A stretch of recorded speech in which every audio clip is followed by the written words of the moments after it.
ouverture dans 60 heures. On compte plus en jours, on compte en heures, on va toutes les utiliser une par une. Grosse panique, un gros stress, il y a au moins 120-130 personnes sur le chantier. C'est comme à chaque fois, hein, toute ma vie j'ai ouvert des boutiques et 2 jours avant l'ouverture on disait ça ouvre jamais et ça ouvrait toujours. Donc là c'est pareil, mais il faut aussi composer avec les animaux qui vont dans leurs nouveaux enclos, qui ont envie ou pas envie d'y aller. Et ça on a un grand respect pour ça. C'est la panique, on commence le matin à 3h, 4h et on se couche à Pandore et j'ai prévenu tout le monde d'amener son pyjama dans la nuit de jeudi à vendredi.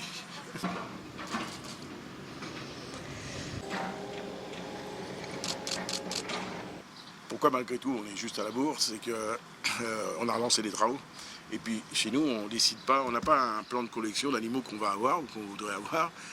On ne décide pas des animaux qui arrivent. Vous voyez là, dans quelques minutes va arriver un petit ouistiti et un petit singe. Même si c'est rien, c'est un petit ouistiti, ça demande des contraintes spécifiques de lumière, de chauffage, de lampe UV, etc.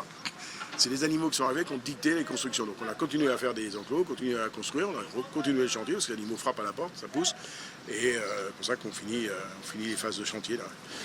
C'est 1 an de retard, 1 an sans revenu. 1 an sans revenu, plus de 4 millions, 4 millions et demi de pertes. Pas de pertes, l'argent qui ne sont pas rentrés, on a fait les fonds de tiroir. Heureusement on a eu quelques aides de l'État et aussi et surtout on a eu la générosité du public qui répond présent à chaque fois qu'on a besoin. Il y a déjà des gens qui ont acheté leur billet, mais la plus grosse partie vous les achetez sur place. On a la chance, c'est que les contraintes sanitaires se sont améliorées, donc on n'a pas de problème de jauge là, on peut accueillir 2500 personnes voire plus, donc les gens peuvent venir comme ils veulent. Donc il faut imaginer quand même qu'ici, il n'y a encore pas très très longtemps, on était sur une ferme, donc on était sur des champs. Tout ça n'existait pas, tout ça c'est le fruit du travail des soigneurs, de notre zootechnicien, des vétérinaires. Tout ça est sorti de leur cerveau très imaginatif pour le bien-être des pensionnaires. C'est pour ça que vous trouvez des cascades, des bassins, des plateformes pour pouvoir se mettre au soleil, pour pouvoir se mettre à l'ombre, mais également en dessous. Et puis des petits enclos où ils peuvent rester au frais, ainsi que des enclos de retrait qui se trouvent derrière, où ils peuvent se cacher du public s'ils n'ont pas envie de se montrer. Le but du refuge, c'est de soigner, de réparer les animaux, réparer physiquement,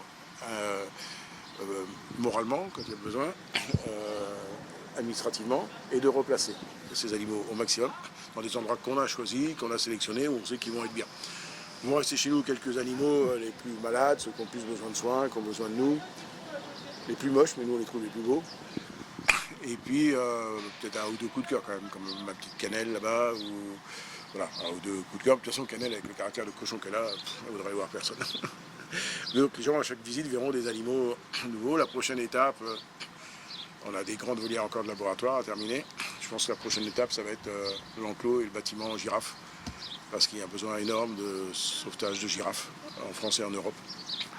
Les éléphants aussi frappent à la porte, encore des nouveaux. Ça évolue même toutes les semaines, hein. On est un peu en éternel chantier, hein. Vous avez vu, on a encore pas mal de parcelles que l'on peut aménager. On va continuer à les aménager, même en ayant ouvert au public. On les aménagera bien évidemment en fonction de ce que l'on va recueillir.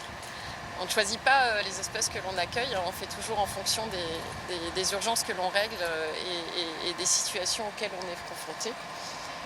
Mais oui, ce parc va continuer à évoluer. N'oublions pas non plus que les animaux qui arrivent à la tanière, le but du jeu, ça n'est pas de les garder, hein. Les murs de la tanière ne sont pas extensibles à volonté. Donc certains repartent.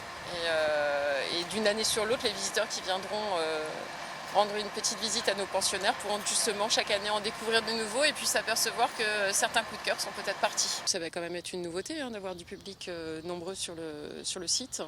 On va de temps en temps les interchanger et puis eux les mettre plutôt dans des lieux de retrait pour que aussi le public puisse tous les voir.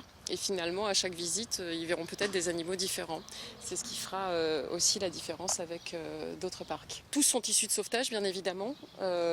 Certains sont des dons, d'autres ont eu des propriétaires qui n'avaient pas pris la mesure de ce qu'était d'avoir un âne à domicile et devoir s'en occuper.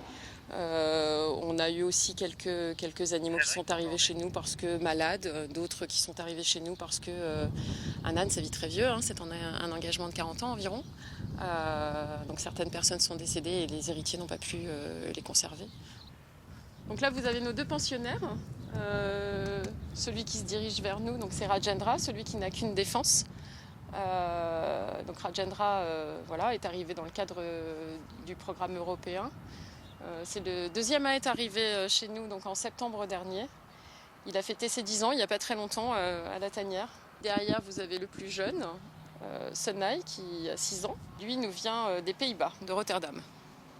Donc ici on est sur un des plus grands enclos mixtes que l'on ait. Donc ici on a essentiellement des camélidés, c'est-à-dire des chameaux et puis des dromadaires. On a également des lamas, que je ne me trompe pas. Et tout ce petit monde cohabite également avec une autruche qu'on a récupérée récemment, qui est derrière, Agathe. Hiram est une exception à la tanière parce que Hiram est né à la tanière. Hiram est né à la tanière parce qu'il est arrivé dans le ventre de sa maman. Ça, c'est une petite histoire que les gens découvriront en venant sur les panneaux pédagogiques.